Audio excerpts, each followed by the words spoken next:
Ends with stunning shots of a lady swimming smoothly among fish and sharks in an aquarium.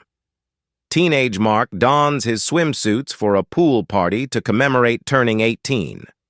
While his elder brother Walter looks around the party's females and Mark has a crush on one of them, Melanie, he admires himself in the mirror and wants to throw another gathering. Mark comes up with a scheme to get his mother Tanya out of the home, arranging for her to go on a date with Randy while Tanya is gone. Walter and Mark make cocktails and invite females over. A deacon interrupts the good times to propose a Bible trivia game. It was Tanya's idea to see how Mark was doing during the celebration. Tanya makes Mark breakfast with love in the morning and does errands for his mother while singing to him, "You are my sunshine." When Mark meets Carissa, an older lady, she inquires about a shower head. He purchases it after learning that his mother is a big fan of it. When Carissa succeeds in installing the shower head, he offers Mark some cash as a thank you. Carissa encourages Mark to assist her in installing it. After drinking a beer to celebrate, Carissa takes off her robe and asks Mark to check out the new shower with her. She looks hot, and both of them become excited.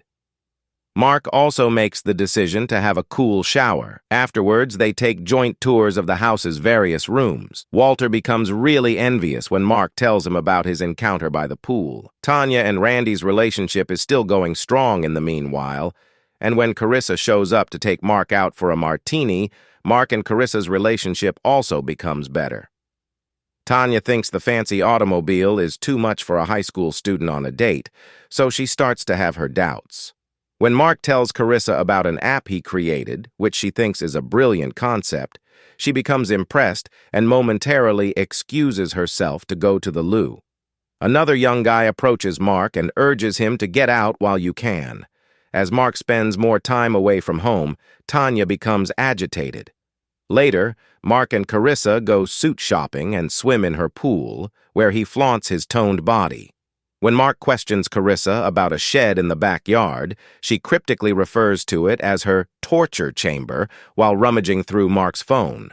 Assuming Carissa is a high school student, Tanya decides to invite her over for supper after finding messages from her.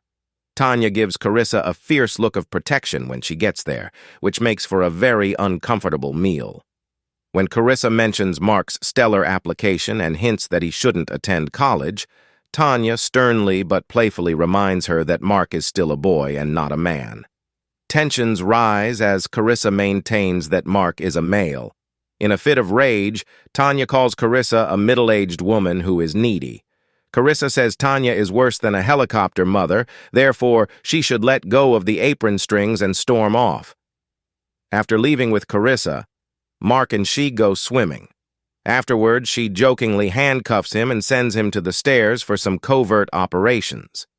The next morning, Carissa rudely wakes him up, which makes Mark remark that it's the ideal way to begin the day so that it will be productive. They talk about going to the beach, making hints about carrying on with their previous actions. Tanya converses with Carissa in a passionate manner while researching her thoroughly. While getting dressed in Carissa's room, the conversation turns into a heated confrontation full of drama and derogatory remarks, fit for a screenplay. When Mark rejects Carissa's offer to move in with her, she reacts coldly later, and Mark finds himself in possession of a pistol. Carissa agrees when Mark calls to apologize, but there's a catch. He can't give in to his mother's pressure.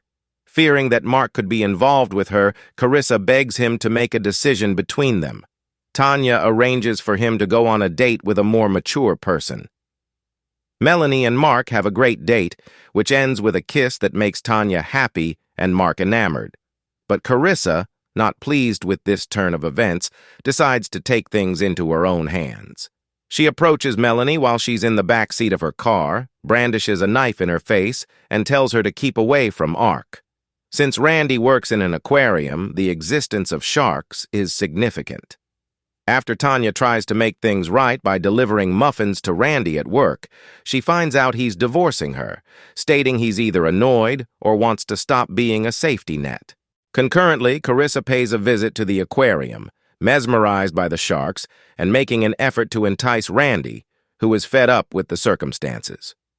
After Randy throws her out, Mark tells Walter that he wants to end his relationship with Carissa because he sees a chance. Walter makes fun of Carissa's age in an attempt to win her over, but his plan is unsuccessful. Unimpressed and maybe a little irritated, Carissa gets out a butcher knife. Mark is disappointed when Melanie tells him she can no longer see him and covers up her scars when he attempts to get back in touch with her via video chat. Wearing a suit, he goes back to Carissa to make a presentation for his software. Eager to celebrate, Mark turns down the programmer's offer of employment rather than continue working on his software on his own. When Mark declares his wish for independence, Carissa lashes out, hitting him in the head. When he awakens in a sauna bound and just wearing his boxers, he begs Carissa to let him go. Perched on his lap, Carissa gives a terrifying speech on the worth of women, worries about Mark's absence, and tells him to calm down after scorching him with a hot poker. Tanya looked to Randy for assistance, but he was useless with Mark's phone. Tanya receives a text message from Carissa that seems to be from Mark. Reluctantly, Tanya goes to Carissa's place to have a drink over wine. Tanya charges Carissa of responding in an erratic manner. Tanya is forced to wear handcuffs if she wants to see Mark again, as Carissa takes out a pair of them. After leaving the gun and locking them in the sauna, Carissa then gives Tanya an impossible choice. Either Mark or her, with a pistol that only holds one round. Tanya is left to wrestle with a choice as Carissa leaves. Tanya comes up with an absurd scheme. She aims the pistol at herself at first, but then she gets an idea and uses hot stones and F's death to make a big boom on the floor next to the gun. Carissa is startled by this sudden action and rushes to Tanya, believing she has succeeded and resolved to find out more. The two ladies engage in a heated physical brawl when Tanya launches a vicious assault. Unexpectedly, Tanya manages to free Mark from the sauna, and Carissa follows closely after since she is a danger. To the group's amazement, Randy steps in and throws a trident, successfully ending the threat. Walter crawls out of a box alive. After being reunited, the people decide to take a road trip as a group to a college.